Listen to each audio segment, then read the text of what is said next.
जय जय रघुवीर समर्थ। जय जय रघुवीर समर्थ।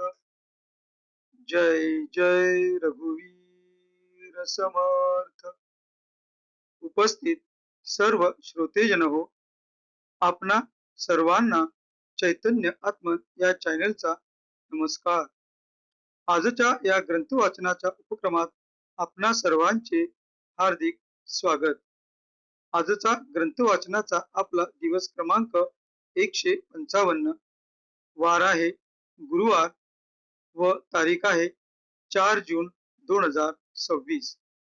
सध्या आपण या ग्रंथ वाचनाच्या उपक्रमात समर्थ श्री रामदास स्वामी लिखित सार्थ श्री दासबोध या महान ग्रंथाचे क्रमशः वाचन करीत आहोत। तेव्हा आजचे वाचन सुरू करण्यापूर्वी नेहमीप्रमाणे आपण प्रथम समर्थ श्री रामदास स्वामी यांना गुरुवंदना अर्पण करीत आहोत। गुरुर ब्रह्मा गुरुर विष्णू गुरुर्देवो महेश्वरः गुरुर साक्षात परब्रह्म तस्मै श्री गुरवे नमः। तस्मै श्री गुरवे नमः। तस्मै श्री गुरवे नमः। जय जय रघुवीर समर्थ। आता आपण सार्थ श्री दासबोध या ग्रंथाच्या श्रवणाच्या फलश्रुतीचे महत्व जाणून घेऊया। या फलश्रुतीचे महत्व समर्थ श्री रामदास स्वामी यांनी त्यांनी स्वतः लिहिलेल्या सार्थ श्री दासबोध या ग्रंथातील प्रथम दशकातील प्रथम समासात वर्णिलेले आहे। या फलश्रुतीचे आता आपण वाचन करूया। सर्व संशय एकदम नाहीसे होऊन क्रियेमध्ये म्हणजे आचरणामध्ये ताबडतोब फरक पडतो। इथे समर्थ श्री रामदास स्वामी आपणास सांगू इच्छित आहेत की जो कोणी व्यक्ती सार्थ श्री दासबोध या ग्रंथाचे नित्य नियमाने वाचन किंवा श्रवण करील त्या व्यक्तीच्या आचरणामध्ये ताबडतोब फरक पडतो। सायुज्य मुक्तीचे रहस्य कळून येऊन तिच्या प्राप्तीचा सुलभ मार्ग सापडतो। दुसऱ्या बिकट साधनांचे कारण पडत नाही। अज्ञान, दुःख व भ्रांती यांचा नाश होऊन तत्काळ ज्ञानाचा लाभ होतो, अशी या ग्रंथाची फलश्रुती आहे। योग्यांचे परमभाग्य असे वैराग्य अंगामध्ये बांधते। विवेक व चातुर्य यथायोग्य प्राप्त होते। जे कोणी संशयग्रस्त, अवगुणी व अवलक्षणी असतील ते सुलक्षणी, धूर्त, तत्ववेत्ते, चतुर व समयज्ञ असे होतील। आळशी असतील ते उद्योगी होतील। पाप्यांना पश्चाताप होऊन ते शुद्ध होतील आणि भक्ती मार्गाचे निंदक असतील तेही भक्ती मार्गाला वंदन करू लागतील।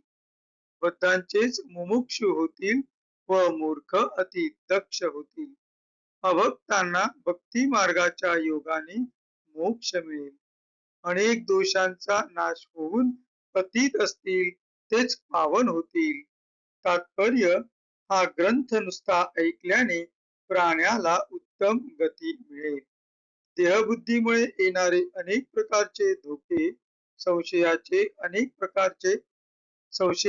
अनेक धागेदोरे, संसारातील अनेक उद्वेग हा ग्रंथ ऐकल्याने नाश पावतील।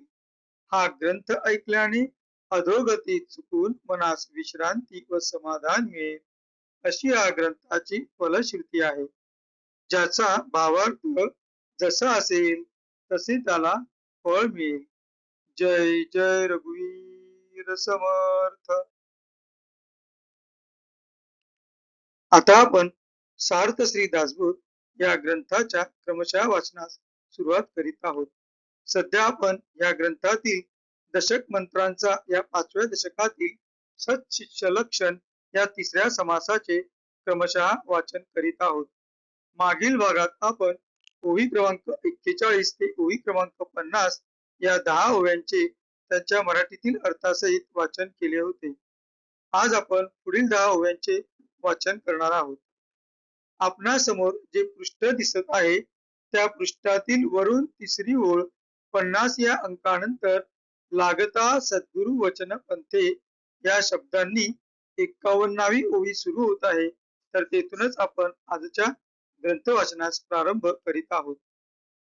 लागता सद्गुरु वचन पंथे झाले ब्रह्मांड पालथे तरी जयाच्या शुद्ध भावार्थे पालट न धरिजे. शरण सद्गुरुस गेले सच्चिष्य ऐसे निवडले क्रिया पालटे झाले पावन ईश्वरी. ऐसा सद्भाव अंतरी तेची मुक्तीचे वाटे करी एरमाईक वेशधारी असच्चिष्य. वाटे विषयांचे सुख परमार्थ संपादने लौकिक देखो वेकी पडत मूर्ख शरण गेले. झाली विषयी वृत्ती अनावर दृढ धरिला संसार परमार्थ चर्चेचा विचार मळीन झाला. मोड घेतला परमार्थाचा अभ्यास धरिला प्रपंचाचा भार वाहिला कुटुंबाचा काभाडी झाला. मानिला प्रपंची आनंद केला परमार्थी विनोद भ्रांत मूढ मतिमंद लोधला कामी.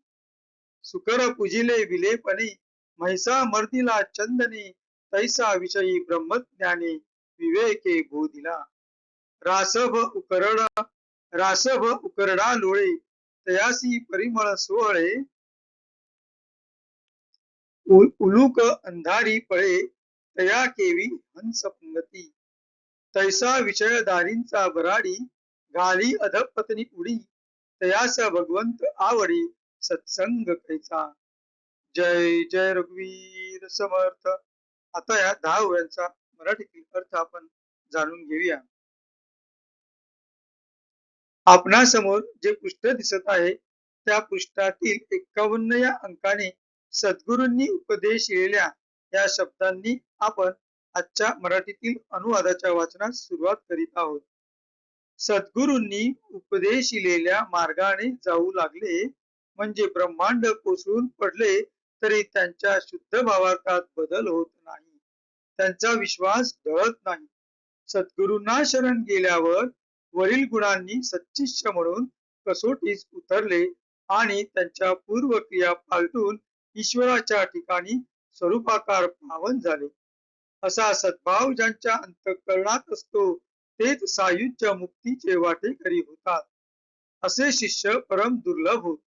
इतर जे असतात ते लबाड ढोंगी व असच्चिष्य होत.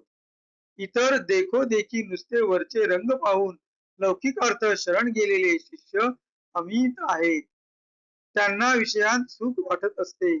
त्यांना परमार्थ लौकिकासाठी करावयाचा असतो. दुसरा कोणी गुरुला शरण गेला म्हणून त्याचे देखोवेकी पाहून हाही पडत मूर्ख गुरुला शरण जात असतो.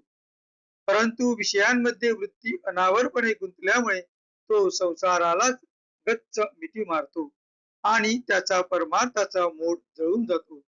परमार्थ विचार दृढ होत नाही. परमार्थाची चर्चा करण्याचा त्याचा विचार मलिन होतो. त्याच्या मनात सुद्धा येत नाही. त्याला परमार्थाचा आळस कंटाळा येतो व तो प्रपंचाचा अभ्यास धरतो. इतका की कुटुंबाचा भारवाहक हमाल बनतो.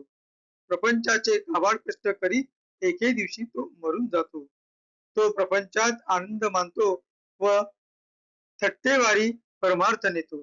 कामलुब्ध झाल्यामुळे भ्रांतिष्ठ मूर्ख व बेअकली बनतो.